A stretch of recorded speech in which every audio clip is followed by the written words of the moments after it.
எல்லா நிருபங்களிலும் இவைகளை குறித்து பேசியிருக்கிறான். அவன் சொன்னவைகள் சில காரியங்கள் அறிகிறதற்கு அரிதாயிருக்கிறது. கல்லாதவர்களும் உறுதி இல்லாதவர்களும் மற்ற வேத வாக்கியங்களை புரட்டுகிறது போல தங்களுக்கு கேடு வரத்தக்கதாக இவைகளையும் புரட்டுகிறார்கள்.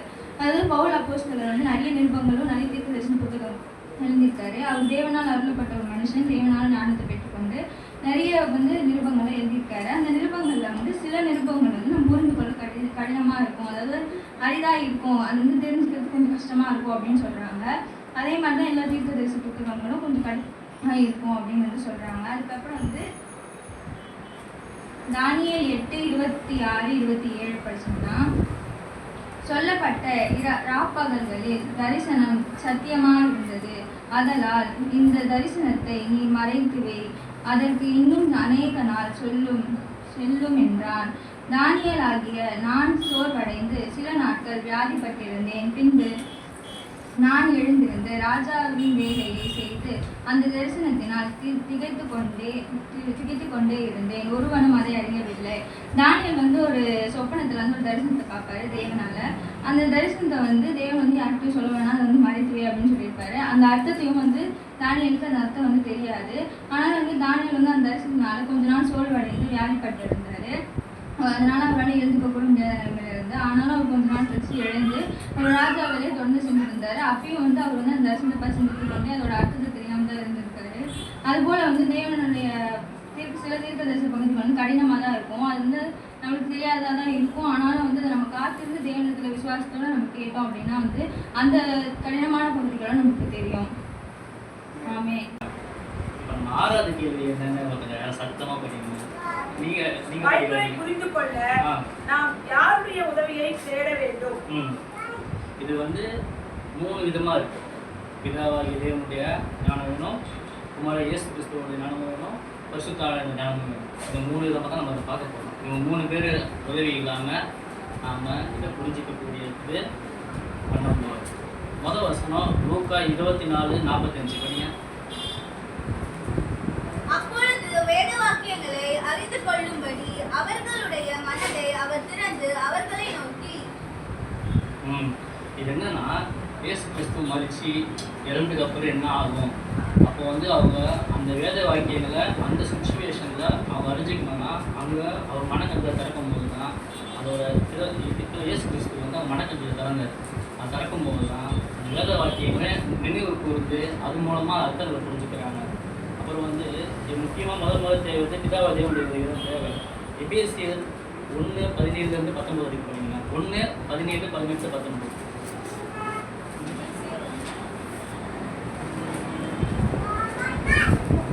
நம்முடைய கர்த்தராகிய இயேசு கிறிஸ்துவின் தேவனும் மகிமையின் பிதாவுமானவர் தம்மை நீங்கள் அறிந்து கொள்வதற்கான ஞானத்தையும் தெளிவையும் அளிக்கிற ஆவியை உங்களுக்கு தந்தருள வேண்டும் என்றும் தாம் நம்மை அழைத்ததினாலே நமக்கு உண்டாயிருக்கிற நம்பிக்கை இன்னதென்றும் பரிசுத்தவான்களிடத்தில் தமக்கு உண்டாயிருக்கிற சுதந்திரத்தினுடைய மகிமையின் ஐஸ்வர்யம் இன்னது என்றும் தாம் கிறிஸ்துவை மரித்தோரிலிருந்து எழுப்பி அவரிடத்தில் நடப்பித்த தமது பலத்த சத்துவத்தின் வல்லமையின்படியே விசுவாசிக்கிறவர்களாகிய நம்மிடத்திலே காண்பிக்கும் தம்முடைய வல்லமையின் மகா மேன்மையான மகத்துவம் இன்னதென்று நீங்கள் அறியும்படிக்கு அவர் உங்களுக்கு பிரகாசமுள்ள மனக்கண்களை கொடுக்க வேண்டும் என்றும் வேண்டிக் கொள்கிறேன். இது எபேசியருக்கு எழுதினது அப்போஸ்தலர் பவுல் எழுதியிருக்காரு. அவர் எப்படி எழுதியிருக்காருன்னா ஒரு எக்ஸ்பீரியன்ஸ் பண்ணி எழுதியிருக்காரு. இப்போ போகிறவங்க சும்மா போக மாட்டாங்க. இப்போ ஹோட்டலில் சாப்பிட்டா நல்லா இருக்குது, சாப்பிட்டு பார்த்தவங்க சொல்லுவாங்க எப்படி இருக்குன்னு. அந்தளவுக்கு பவுல் அதை அனுபவிச்சு அதை உணர்ந்து அந்த அளவுக்கு எழுதியிருக்காரு. நம்முடைய கர்த்தராக இயேசு கிறிஸ்துவின் தேவனும் இயேசு கிறிஸ்துவின் தேவனும் மகிமையின் பிதாவுமானவர் தம்மை நீங்கள் அறிந்து கொள்வதற்காக அவரை நீங்கள் அறிஞ்சிக்கிறதுக்காக ஞானத்தையும் தெளிவையும் அளிக்கிற ஆவியை உங்களுக்கு தந்தரல வேண்டும் என்றும் பரிசுத்த ஆவியை தந்தரல வேண்டும் என்றும் தாம் நம்மை அழைத்தினால் நமக்கு உண்டாயிருக்கிற நம்பிக்கை இன்னதென்றும் அவர் நம்மளை அறிச்சதுனால அதில் உண்டாயிருக்கிற நம்பிக்கை இருக்குல்ல. இப்போ ஒருத்தன் நம்பி யாரும் போயிட மாட்டாங்க. எதனால போனாங்க? நம்பிக்கைன்னா நம்பிக்கை. அந்த நம்பிக்கையும் பரிசுத்தவான்களுக்கு தமக்கு உண்டாயிருக்கிற சுதந்திரத்தின் மகிமையின் ஐஸ்வர்யம் இன்னதென்றும் பரிசுத்தவான்களுக்கு அவர் சகோதரன் சரீரமாக பழகிறது. தம்மை கிறிஸ்துவை மரித்தோரிலிருந்து எழுப்பி அவ்விடத்தில் நடப்பித்த தமது பலத்தின் சத்துவத்தின் வல்லமையின்படியே விசுவாசிக்கிறவர்களாகிய, அதாவது கிறிஸ்துவ மரித்தோரிலிருந்து எழுப்பி அவர் மூலமாக செஞ்சது பிதாவாகிய தேவன் இயேசு கிறிஸ்து மூலமாக செஞ்ச ஒவ்வொரு விஷயங்களையும் அப்பேற்பட்ட வல்லமை நம்ம விசுவாசிக்கிறோம்ல, அவர் செஞ்சாருன்னு நம்ம விசுவாசிக்கிறோம். அந்த விசுவாசத்தின்படியே இருக்கிற நம்மிடத்தில் காண்பிக்கும் தம்முடைய வல்லமையும் மகா மேன்மையான மகத்துவம் இன்னதென்று நீங்கள் அறியும்படிக்கு. இப்போ இதெல்லாம் யார் அறிஞ்சிருக்கா? பவுல் அறிஞ்சிருக்கார், எக்ஸ்பீரியன்ஸ் பண்ணியிருக்கார், அவர் அதை உணர்ந்திருக்கார். சரிங்களா? மனக்கண்களை கொடுக்க வேண்டும் என்று வேண்டிக் கொள்கிறேன். அந்த மனக்கண்கள் அப்படிங்கிற வார்த்தை பவுல் ஏன் அவர் சேர்த்திருக்கார்? ஏன்னா அவருக்கு திறக்கப்பட்டது. எப்படி திறக்கப்பட்டது? அவர் சாட்சியே அதில் இருக்கு. சரிங்களா? அப்புறமா அது சொல்கிறப்ப பவுலோட சாட்சி சொல்லிட்டா அது ஏன் அப்படின்னு சொல்லிட்டு ஒரு இருக்கு சொல்லிடலாம். அவளை பவுல் யாருன்னு நம்ம தெரிஞ்சுக்கணும். சரிங்களா? அப்புறம் பவுல் என்ன படிச்சிருக்காரு, என்ன இது தெரிஞ்சுக்கிட்டா அது ஈஸியாக இருக்கும். பிலிப்பியர் எடுங்க. பிலிப்பியர் 3:5-6 படிங்க.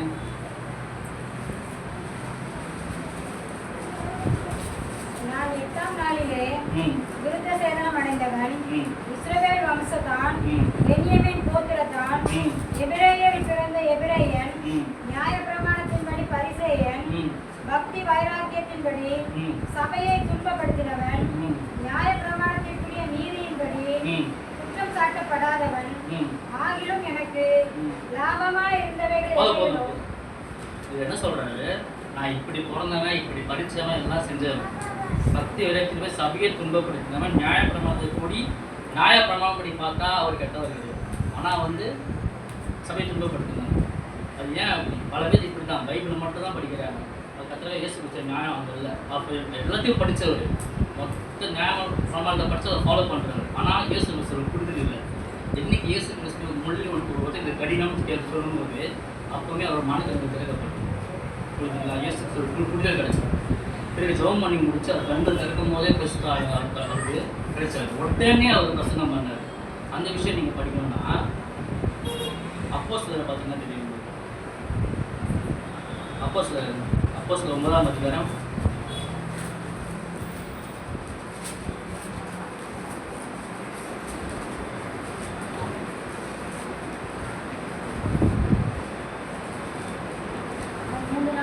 14-15 இருக்கும்.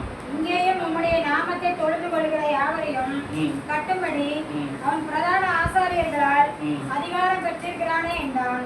அதற்கு கர்த்தர், நீ போ, அவன் பிரஜாதிகளுக்கும் ராஜாக்களுக்கும் இஸ்ரவேல் புத்திரருக்கும் என்னுடைய நாமத்தை அறிவிக்கிறதற்காக நான் தெரிந்து கொண்ட பாத்திரமா இருக்கிறான். அவன் என்னுடைய நாமத்தின் நிமித்தம் எவ்வளவாய் பாடுபட வேண்டும் என்பதை நான் அவனுக்கு காண்பிப்பேன் என்றார். தெரிஞ்சுக்காங்க. இயேசு கிறிஸ்து அவங்க சீஷர்கள் ஒவ்வொருத்தராக ஊழியத்துக்கு அழைக்கும் போது அவங்க திறமையை பார்த்தாங்க. பேதுருவை பார்த்து நீ மீன் பிடிக்கிறோம், மனுஷர் பிடிக்கலாம், ஆக்குவேன் வாங்க. பவுல் எல்லாத்தையும் தெளிவாக படித்தவராக நான் புரிஞ்சுக்கிறேன். ஞானம் அவர்கிட்ட இல்லை. அந்த ஞானத்தை கொடுத்து அவர் பரிசுத்த ஆவி அபிஷேகம் பெறணுங்கிறதுக்கு அனனியாவை அனுப்புகிறார். சும்மா அனுப்புகிற ஏதோ அப்படி பைபிளை தெரிஞ்சவர் தான். எப்படி தெரிஞ்சுக்கணும்? ஏதாவது ஞானத்து மூலமாக பைபிளை தெரிஞ்சுக்கிட்டார். ஆனால் அதை புரிஞ்சுக்கிற கருத்துடைய கொடுத்துருக்கணும். இயேசு கிறிஸ்து கொடுத்துருக்கணும். பரிசுத்த ஆவியில் வழி நடத்திருக்கணும். இப்போ இயேசு கிறிஸ்து புரிதல் கிடச்சிருச்சு. இனி அவருக்கு பரிசுத்த ஆவியில் வழி நடத்துது. அது பக்கம் அனனியா போ பயப்படுறாரு. ஆனால் நீ போ, அவன் இஸ்ரேல் புதில் அறிவிக்கக்கூடிய எல்லாத்தையும் அவன் பாத்திரமாக இருக்கிறான். அவர் தெரிந்து கொண்டு பாத்திரமாக இருக்கிறான். 10வதுக்கு அவன் என் நாமத்துக்கு இன்னும் எவ்வளோ பாடுபடான்னு தான் அவனுக்கு காண்பிப்பேன். அதே மாதிரி அங்கே போய் பரிசுத்த ஆவியை விட்டுட்டு அவன் ஞானஸ்தானம் எடுத்த உடனே கொஞ்சம் தாமதிக்கலை. இயேசு கிறிஸ்து தான் தேவனுடைய குமாரன் என்று பண்ணினான். கிரேக்கர்களும் ரோமர்களும் பயந்தாங்க. என்னடா கலகம் பண்ணுறான் இவன் பாட்டுக்கு, உடனே இவங்க நம்ம கூட தானே இருந்தான், சடனாக பசங்க பண்ணுறானே, இப்படிலாம் சொல்லிக்கிட்டு இருக்கானே, அவன் கொலை பண்ணான். அப்போ கூட பயப்படல. அவர் நடந்ததுக்கு அப்போஸ்தலர் 22 சாட்சியே சொல்லியிருப்பாரு. என் மனக்கண்கள் அங்கே தான் திறந்துச்சுன்னு சொல்லிட்டு. அது மூலமாக தான் ஒரு பைபிளை படிக்கும்போது பிதாவை ஞானம் வேணும், கர்த்தராகிய இயேசு புரிதல் வேணும், பரிசுத்த வழி நடத்துறது வேணும். இந்த 3 இருந்ததுன்னா ஒரு வசனத்தை நீங்கள் 2-3 தடவை படிக்கும்போது அது பல அர்த்தங்கள் படிக்கும். அது எங்கெல்லாம் உங்களுக்கு ஒரு வசனத்தை நீங்கள் நிலைச்சும் நிற்கணும், அதுக்கான புரிதலே தேடணும். அதே மாதிரி நீங்கள் சொன்ன மாதிரி அது புதிதாக பிறந்த குழந்தையை போல வாஞ்சையாக இருக்கணும். இப்போ பரிசுத்த ஆவியை பற்றி நம்ம படிக்கலாம். சரிங்களா?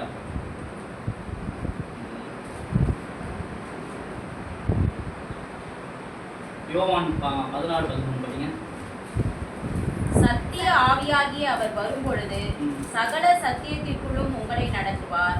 அவர் தம்முடைய சுயமாய் பேசாமல் தாம் கேள்விப்பட்டவைகள் யாவையும் சொல்லி வரப்போகிற காரியங்களை உங்களுக்கு அறிவிப்பார். இது மூலம் என்ன தெரியுதுன்னா, இந்த பத்திரிகை புரிதல் கிடைச்சது பரிசுத்த ஆவியானவர் சாதாரணமாக நடத்த மாட்டார்.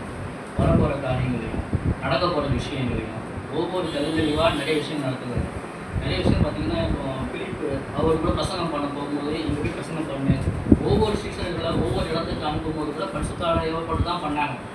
சாதாரணமாக இல்லை. ஏன் யோவான் கூட எழுதும்போது பரிசுத்த ஆவி எழுதப்பட்ட வெளிப்பட்ட விசேஷம் மொத்தத்தில் எழுதி வச்சு அப்போ தான் சத்திய ஆவியினர் நடக்க போகிறதையும் தெரிவிக்கக்கூடிய வல்லமை உள்ள பரிசுத்த ஆவியினர். அப்புறம் 1 கொரிந்தியர் 2:11 படிங்க. மனுஷரில் உள்ள ஆவியே அன்றி மனுஷரில் உள்ள மனுஷரில் எவன் மனுஷனுக்குரியவைகளை அறிவான். அப்படி போல தேவனுடைய ஆவிக்குரிய அன்றி ஒருவனும் தேவனுக்குரியவைகளை அறிய மாட்டான். இப்போ மனுஷனுக்குள்ள ஆவியத்தை இருக்க போய் தான் அவன் எல்லாத்தையும் அறிஞ்சிக்கலாம். படிப்பு, ஞானம், உலக ஞானம், உலகத்தெல்லாம் அறிஞ்சிக்கலாம். உண்மைதானே? சாதாரண மனுஷன் போய் கேட்டா அந்த வண்டி பற்றி தெரியுமா, ஃபோனை பற்றி தெரியுமா, பில்டிங்கை பற்றி தெரியுமா, அவன் அசால்ட்டாக பேசுவான். ஏன்னா அவன் மனுஷனுடைய ஆவியில் தான் மனுஷனை பற்றி பேசுவான். ஆனால் அவனுக்கு தேவனை பற்றி தெரியும். ஏன்னா தேவனோட ஆவி அவனுக்குள்ளே இல்லை. இந்த பரிசுத்த ஆவி இருக்கும்போது தான் அவன் ஆவிக்குரிய சிந்திப்பான். புரியுதுங்களா? அந்த ஆவிக்குரிய விஷயங்களை எப்படி நமக்குள்ள வர வைக்கும், அது நம்ம நின்று கேட்போம். உங்களுக்கு என்ன தேவை? இதாவின் ஞானம், புரிதல், அப்புறம் பரிசுத்த ஆவி. அந்த ஆவியின் கனிகள் 9 இந்த காலத்தை சொல்கிற மாதிரி அன்பு, சமாதானம், அதெல்லாம் நம்ம ஃபாலோ பண்ணணும். இதெல்லாம் பண்ணிங்கனாலே ஆட்டோமேட்டிக்காக உங்களுக்கு கிடைக்கும். இது இன்னும் சாட்சியம் இதில் இருக்குது. ஞானம் மட்டும் கிடைச்சிட்டா மட்டும் இதில் யாரும் அவங்க நினச்சது கண்டிப்பாக கத்தராக இயேசு புரிதல் வேணும், பரிசுத்த வழிநடத்துதல் வேணும். அப்படி ஞானத்தை மட்டும் போயிட்டு எல்லாத்தையும் இழந்து கடைசியாக புரிஞ்சுக்கிட்டு ஒரு ஆள் இருக்கிறான். உங்களுக்கு யாருக்கும் தெரியுமா? பைபிள் இருக்கிறது சாலமோன். ஐயா கரெக்டாக சொல்கிறேன். அவன் சின்ன பையனாக இருந்தான். உனக்கு என்னப்பா வேணும்னு கேட்டார். எனக்கு ஞானம் வேண்டாம் ஆண்டவரே. பெருமைப்பட்டார். இப்போ சின்ன பையனாக ஞானத்தை மட்டும் கேட்டாங்க. இவனை மாதிரி யாரும் இருக்க முடியாது. உனக்கு கஷ்டங்க, உனக்கு முன்னாடி உணர்ந்தது கிடையாது, உனக்கு அப்புறம் எவனே கிடையாதுன்னு அவ்வளோ பெரிய ஆசீர்வாதம். சின்ன பையனாக உன் ஞானத்தை கொடுக்குறப்பான்னு கொடுத்துரு. ஆனால் தலைவர் சும்மாவே இல்லை. இஷ்டத்துக்கு நினச்சதெல்லாம் செஞ்சார். அப்போ கூட கடவுள் அதை புரிய வைக்கிறதுக்காக எப்பா ஞானம் கிடைச்சிச்சு, இப்பெல்லாம் பண்ணக்கூடாது, புரிஞ்சிக்கோ சொல்லுவோம். கேட்கவே இல்லை. எல்லாம் அனுபவிச்சு ஓஞ்சி போகும்போது அப்புறம் அனுபவிச்சு தான் போல மாயின் பிரசங்கி எழுதினார், உன்னத பாட்டு எழுதினார், நீதிபதி எழுதினார். அந்த நீதிமன்றம் பார்த்தீங்கன்னா ஞானத்தை சட்டமிட்டு கூப்பிடு, புத்தியை சட்டமிட்டு கூப்பிட்டு எப்படி எழுதினார். எல்லாம் அடிப்பட்டு மிதிப்பட்டு வாங்கினப்ப எழுதுனது தான். அதனால தான் ஞானம் மட்டும் இருந்தால் பார்த்தாரு. கர்த்தராகிய இயேசு புரிதல் வேணும், ஃபர்ஸ்ட்டாக வழிநடத்துதல் வேணும். இந்த 3மே இல்லாமல் நம்மளால் பைபிளை புரிஞ்சிக்கவும் முடியாது, நான் படிக்கவும் முடியாது. வசத்தை படிச்சுட்டு போயிட்டா ஒன்றா வா போகிறது இல்லை. நிறைய பேர் புரிஞ்சுக்கிறது என்னென்னா, அவன் பேசிட்டான் பழைய கல்வி கண்ணுக்கு கண் பண்ணுக்கு ஒரு பழிக்கு பழி தீர்க்கணும். அதெல்லாம் கிடையாது. சத்துரிய ஸ்திரீகள் சொல்கிறாருல, அதை புரிதல். அதே மாதிரி மற்றவங்க ஜோம் பண்ண சொல்கிறதுக்கு அப்போ வழி நடத்துறது. இப்படி புரிஞ்சுக்கணும். எல்லாத்தையும் தப்பாக புரிஞ்சுக்கிறார். ஒரு வசத்தை படிக்கணுமா, அது ஏன் அங்கே அப்படி இருக்குது, எதுக்காக அந்த வார்த்தையை அங்கே சொன்னாங்க, எதுக்காக அவங்க நிப்பாட்டினாங்க அப்படின்னு ஒவ்வொன்றையும் நீங்கள் தெரிஞ்சு புரிஞ்சுக்கணும். சொல்கிறேன் பிரதர் அழகாக பைபிளை எப்படி புரிஞ்சுக்கிறது, யாருடைய உதவி மூலமாக அதை தேட முடியும்னு அழகாக சொல்லிட்டு போனார். கர்த்தரால் என்று யாராலையும் நமக்கு விளக்க முடியாது. அதுக்கு தான் நமக்கு கர்த்தருக்கு பயப்படுதலே ஞானத்தின் ஆரம்பம் கூட நாம் படிச்சிருக்கோம். அப்போ தான் அந்த பைபிள் வசனங்க பார்க்க முடியும். இப்போ நான் நடத்த போகிறது எனக்கு கொடுக்கப்பட்டது என்னன்னா, வேதாகமத்தை தியானித்து கீழ்ப்படிவர்களுடைய ஆசீர்வாதங்கள் என்னென்ன அப்படின்னு கொடுத்துருக்காங்க. இப்போ வேதாகமத்தை தியானித்து, அதாவது ஒரு வேத வசனம் படிக்கிறோம்னா அதை சும்மா கொடுத்துட்டாங்கன்னு நம்ம அடிக்கடி பிரதர் சொல்லுவாங்க. நம்ம சும்மா கொடுத்துட்டாங்கன்னு படிக்கக்கூடாது. அது எப்படி நம்ம புரிகிற அளவுக்கு அதுதான் ஒரு 3 முறையாக கம்பல்சரி படிச்சிருக்கணும். அப்போ தான் விளங்குன்ற மாதிரி. அது 3 முறை இல்லை, நிறைய முறை படித்தாதான் அது நமக்கு விளங்கும். இப்போ நான் கூட ஏன் 3 முறை படிச்சப்போ இது பண்ணலைன்னா, எனக்கு காலையில் தான் அவர் எங்கள் ஹஸ்பண்ட் திடீர்னு வெளியே போகிறதால கொடுக்கப்பட்டதால நான் இப்போ இது எடுக்காததால நான் ஆனால் பல முறை படித்து தான் பார்த்துக்கிட்டு வந்திருக்கேன். இது என்னன்னாக்கா, வேதாகமத்தை தியானித்து கீழ்ப்படுவர்களுடைய ஆசீர்வாதங்கள் என்னென்ன, அதாவது ஃபஸ்ட்டு அந்த வசனங்கள்ல 2 தீமோத்தேயு 3:15 என்ன சொல்லியிருக்காங்கன்னா, விசுவாசத்தினாலே உன்னை ரட்சிப்புக்கேற்ற ஞானம் உள்ளவளாக்க பரிசுத்த வேத எழுத்துக்களை நீ சிறுவயது முதல் அறிந்தவன் என்று உனக்கு தெரியும். இந்த சிறுவயது முதல் அறிந்தவன் என்றும்னா சொன்னோம் இல்லைங்களா, பால் மறந்த குழந்தைய போல நாம கத்துக்கிறவங்களா இருக்கணும். சிறுவயது முதல் இந்த பைபிளை படிக்கும் போது நமக்கு ஞானம் கிடைக்கும். அந்த ஞானம் தொடர்ந்து எப்படின்னாக்கா, நம்ம தொடர்ந்து வந்து அந்த வசனங்களை கைப்பிடிச்சுக்கிட்டு வேதத்துல தினமும் படிச்சு அதை வாசிக்க தான் அந்த ஞானம் நமக்கு பெற முடியும். அப்போ அது எப்படி, கர்த்தருக்கு பயப்படும் பொழுதுதான் அந்த ஞானம் நமக்கு வரும். வேத வசனங்களையும் நாம தொடர்ந்து வாசிக்க வேண்டும் அப்படின்னு இருக்கும். அடுத்தபடியா பாத்தீங்கன்னா என்னன்னா, முக்கியமான விஷயம் இந்த வசனத்துல, ஆண்டவருடைய வசனம் ஒரு மனிதனை விசுவாசத்தை ஊட்டி அவனை ரட்சிப்புக்கு ஏதுவான பாத்திரமாக மாற்றுகிற வல்லமை வசனத்துக்கு இருக்குன்னு சொல்லப்பட்டிருக்கு. ரட்சிப்புக்கு ஏற்ற ஞானம் உள்ளவனாக மாற்றுகிறது.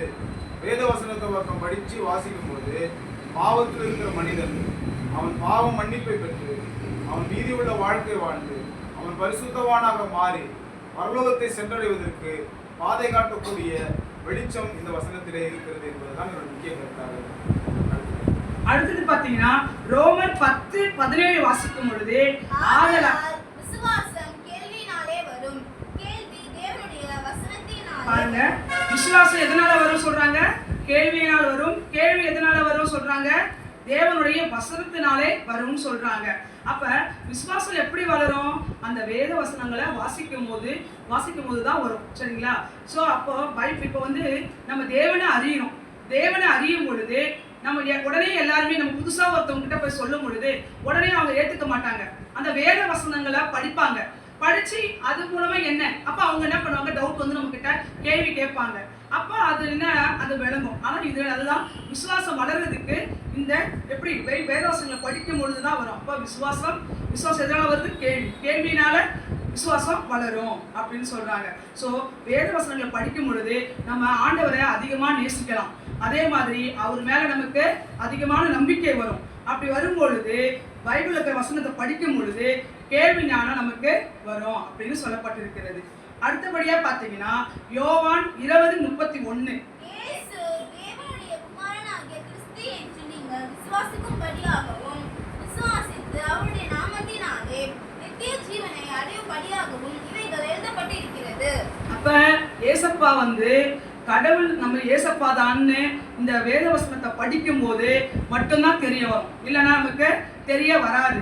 அப்ப பைபிள் நம்ம என்ன செய்யணும்னாக்கா தொடர்ந்து படிச்சுட்டு வரணும். தொடர்ந்து அதை படிச்சுட்டு வரும் பொழுது நம்ம நீண்ட ஆயுளையும் சுகத்தையும் நம்ம வாழ்நாளில் என்ன பண்ணலாம், நமக்கு கடவுள் கொடுப்பாரு.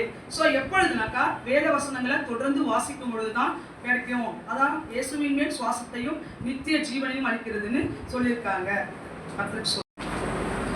வேதாகமத்தை தானிட்டு கீழ்ப்படிஞ்சா நமக்கு என்னென்ன ஆசீர்வாதம் கிடைக்கிறது பார்த்துட்டு இருக்கோம் நம்ம.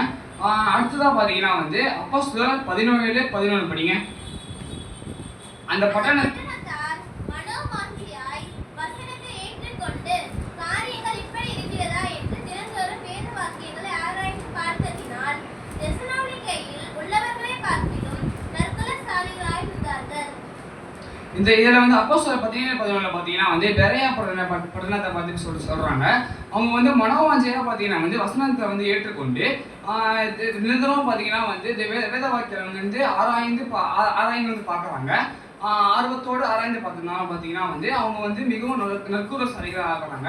இதில் நம்ம என்ன புரிஞ்சுக்கலாம் பார்த்தீங்கன்னா வந்து நம்ம வந்து வேதத்தை வந்து நம்ம தியானித்து கீழ்ப்படிஞ்சு மனவாஞ்சியாக படித்தோம்னா அதாவது ஆர்வத்தோட படித்தோம்னா பார்த்தீங்கன்னா நம்ம வந்து நற்குணசாலிகளாக மாறலாம் அப்படின்னு வந்து சொல்லப்பட்டிருக்கு. நெக்ஸ்ட் வந்து 2 தீமோத்தேயு 2:15 படிங்க. ஊழியக்காரனாயும் சத்திய வசனத்தை நிதானமாய் பகுத்து போதிக்கிறவனாயும் உன்னை தேவனுக்கு முன்பாக உத்தமனாக நிறுத்தும்படி ஜாக்கிரதையாய் இரு. இப்போ நம்ம வந்து சத்தியத்தை வந்து நம்ம சும்மா படிச்சுட்டு போயிடக்கூடாது. அதை நம்ம வந்து நிறுத்தி நிதானமாக பகுத்து ஆராய்ந்து படிக்கணும், கரெக்டாக வந்து படிக்கணும். அப்போ வந்து நம்மளை வந்து தேவனுக்கு முன்பாக வந்து உத்தமமாக நிறுத்தி கொள்ளலாம் அப்படி வந்து சொல்லப்பட்டிருக்கு. அடுத்ததாக பார்த்தீங்கன்னா வந்து சங்கீதம் 119:9 படிங்க.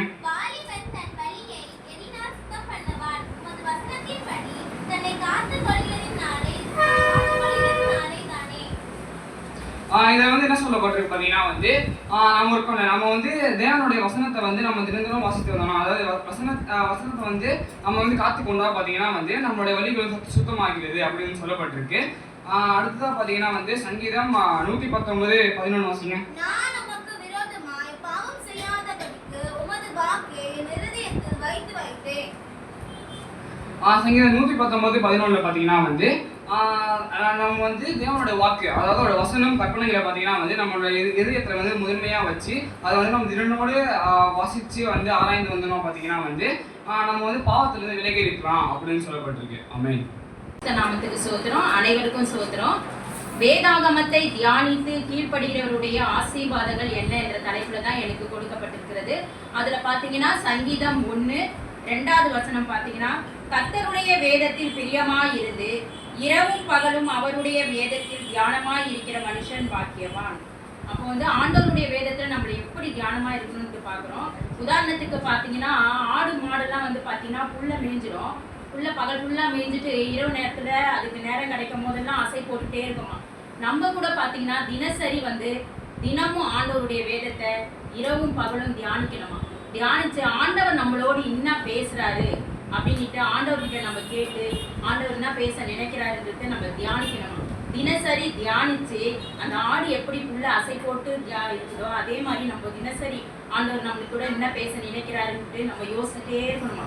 யோசிச்சுட்டே இருந்து தியானிச்சு அது புரிந்து கொண்டு வந்து நம்ம அப்படியே விட்டுறக்கூடாதான். அதைப்படி கீழ்ப்படிந்து நடக்கிறவர்களோட வாழ்க்கை என்ன ஆசீர்வாதமா இருக்கும்னுட்டு அடுத்த வசனத்துல கொடுக்கப்பட்டிருக்கு பாருங்க.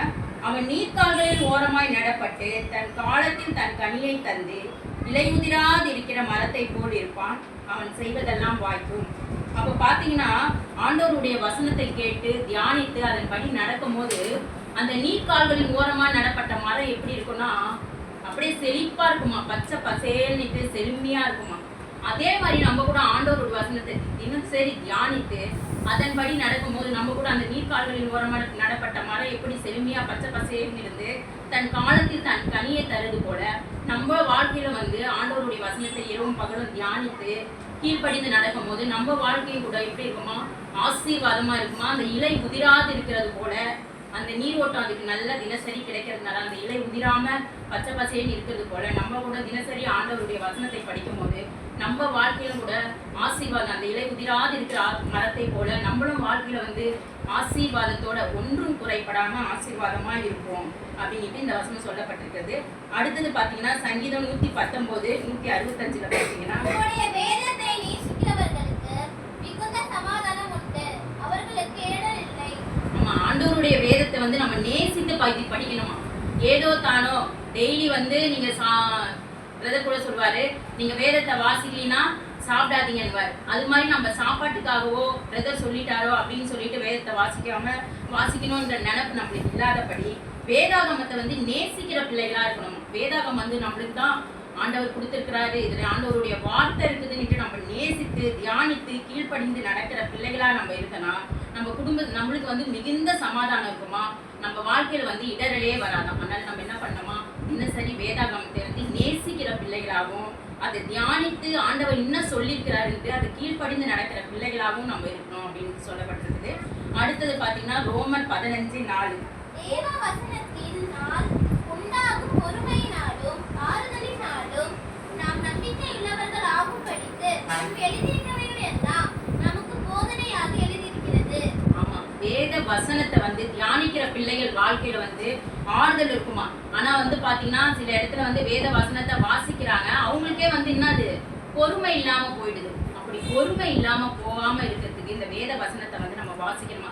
பொறுமை இல்லாம அவதூறான பேச்சுக்களை பேசி வாழ்க்கையில வந்து ஆறுதலே இல்லை, எங்க குடும்பத்துல நிம்மதியிலே சமாதானமே இல்லை அப்படின்ற வாழ்க்கையில நம்ம வாழாதபடி ஆண்டவருடைய வேத வசனத்தை வாசிக்கிற பிள்ளைகளுக்கு வந்து பொறுமையை வந்து ஆண்டவர் தருவாராம். அவங்களுக்கு வந்து ஆறுதலை தருவாராம். அவங்க வாழ்க்கையில வந்து எப்படி தெரியுமா இருப்பாங்களாம், அவங்க வாழ்க்கையில் வந்து நம்பிக்கை உள்ள வாழ்க்கையா இருப்பாங்களாம். அவங்கள பார்த்து அநேகர் வந்து மனம் திரும்பக்கூடிய சந்தர்ப்பத்தை ஏற்படுத்தக்கூடிய பிள்ளைகளாக அவங்க இருப்பாங்க.